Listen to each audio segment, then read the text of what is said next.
네, 오늘은 제가 지키기만 해도 뱃살이 먼저 빠지는 식사법 8가지에 대해서 알려드리겠습니다.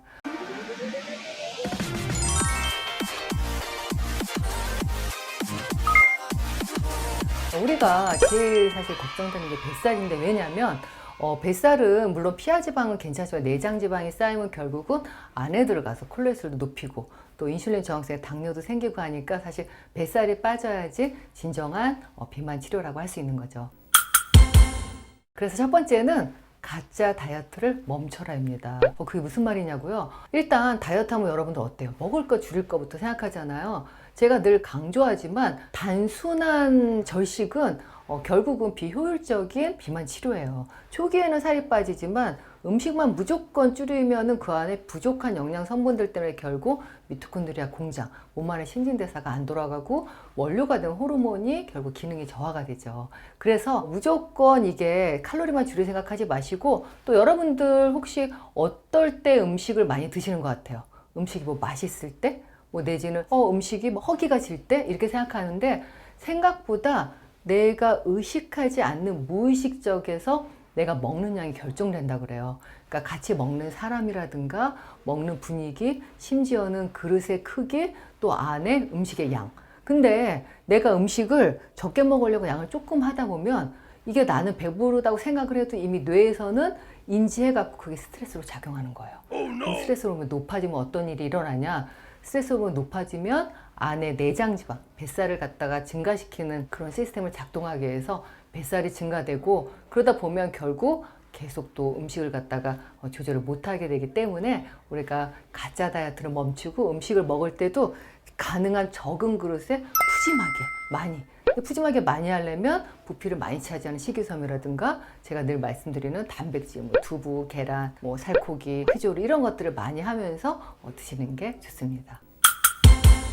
그리고 두 번째는요, 일정한 시간에 가능하면 규칙적으로 먹으라는 거예요. 음식이 들어왔다가 안 들어왔다가 들어왔다가 하면 몸은 마찬가지로 우리가 스트레스만 받는다고 스트레스 호르몬 코티졸이 올라가는 게 아니라 일단 4시간 이상 5시간, 6시간 음식이 안 들어오면 몸에서는 스트레스로 인식을 하고 스트레스 호르몬을 높이거든요. 그럼 스트레스 호르몬 코티졸이 올라가면 인슐린 호르몬도 같이 올라가기 때문에 인슐린 저항성이 생기면서 제가 말씀드렸다시피 인슐린은 몸 안에 있는 포도당을 세포로 잘 넣어야 되는데 저항성이 생겨서 일을 잘 못하다 보니까 뱃속에 있는 지방세포에 차곡차곡 저장을 하는 거죠. 그래서 이렇게 일정한 시간에만 먹어도 뱃살이 빠지는 걸 경험할 수가 있습니다.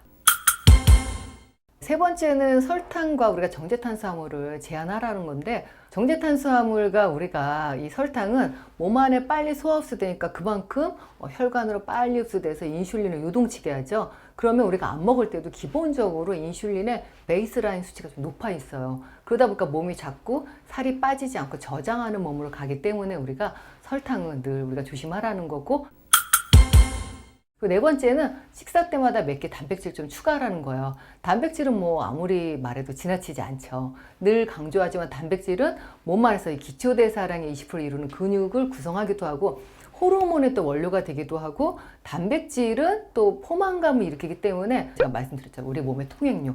같은 음식을 먹었을 때 탄수화물은 10% 정도 열을 발생한다면 단백질은 30%로 3배나 더 열을 발생해서 와우. 내가 단백질을 몇 개 챙겨 먹으면 더 먹을 것 같아서 원장님 저 이러면 너무 많이 먹는데 양이 많아져 하는데 오히려 살은 빠져 있어요. 왜냐하면 음식이 들어갈 때 음식으로 인한 열 생성이 더 많아지기 때문에 지방이 잘 타는 몸으로 바뀌어졌기 때문입니다.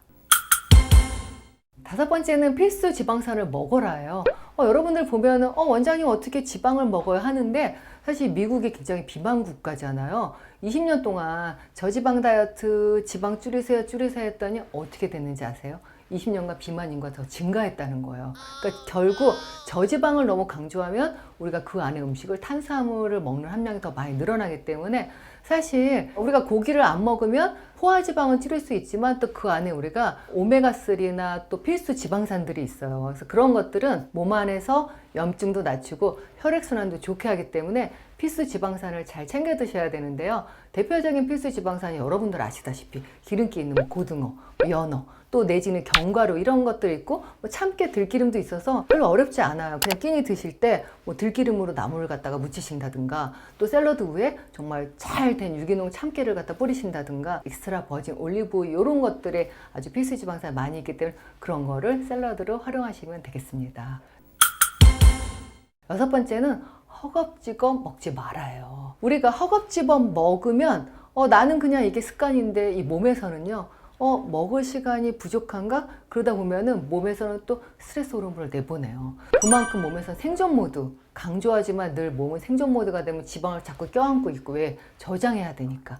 그래서 지방을 분해하지 않는 몸이 되니까 뱃살이 늘어날 수밖에 없습니다. 그래서 허겁지겁 먹는 게 아니라 우리가 늘 이 비만 치료의 시작은 씹는 것서부터 입에서부터 우리가 음식을 먹다 보면 이미 씹을 때 효소가 나오고 위장으로 이제 넘어갈 거야 안에서 신호를 보내거든요. 그러면 위하고 장은 이미 소화 효소를 만들어낼 준비를 하기 때문에 몸에선 그만큼 소화 흡수가 잘 되고 안에 영양분이 잘 흡수가 돼서 과잉 에너지로 쓸 나머지 것들이 필요하지 않는 거죠. 그래서 우리가 천천히 오래오래 씹고 특히 한 20분간 씹고 그러면 뇌에 포만감 호르몬을 작동하는 시간이 필요하기 때문에 우리가 허겁지겁 먹지 않아야지 뱃살이 빠질 수 있습니다.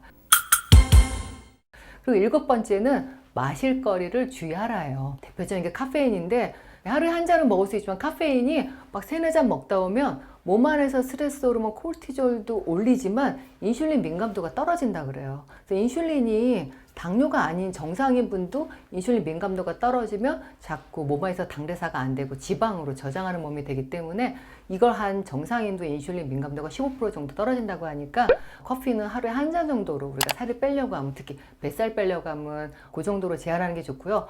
알코올 물론 중요합니다. 우리가 술을 먹으면 몸에서 가장 독소잖아요. 그러니까 간에 있는 모든 우리가 비타민, 미네랄이 이 알코올을 제거하려고 총 출동하다 보니까 특히 안에 비타민 B군이 많이 다 소진돼서 우리가 몸 안에 탄수화물 먹으면 제일 필요한 게 비타민 1, 2, 3, 5 많이 필요하거든요. 그래서 이런 비타민 B군만이 아니라 아연, 또 안에 있는 여러 가지 항산화물 이런 것들이 들어가서 알코올을 먹으면 그만큼 살이 찔 수밖에 없고 대사가 잘 안 되고요. 제한하셔야겠습니다. 마지막 8번째는요. 음식에 대한 사고방식을 바꾸라는 거예요. 이게 쉽지는 않지만 우리가 다이어트 하면 일단 한 달은 바싹하고 나머지 빨리 먹고 싶은 거 먹어야지 이렇게 기간을 정하게 되는데 사실 뱃살이라는 요 기간이 생각보다 이렇게 빠르게 빠지진 않거든요. 물론 내장 지방은 조금 더 빠르겠지만 겉에 있는 피하 지방까지 없애서 우리가 뱃살을 좀 해결을 하려면은 가능한 음식에 대해서 사고를 바꿔서 지속할 수 있는, 내가 꾸준히 할 수 있는 방법으로 하되 그래도 다이어트를 해야 되니까 내가 뭐 칼로리도 제한하고 단백질 먹고 조금 탄수화물 줄이고 이러려면은 한 80% 정도는 내 다이어트 식단을 지키고 또 한 20% 정도는 조금 더 내 몸에 여유를 가지면서 한 3개월 동안 즐겁게 좀 스트레스를 안 받게 식사를 하시면 좋겠습니다.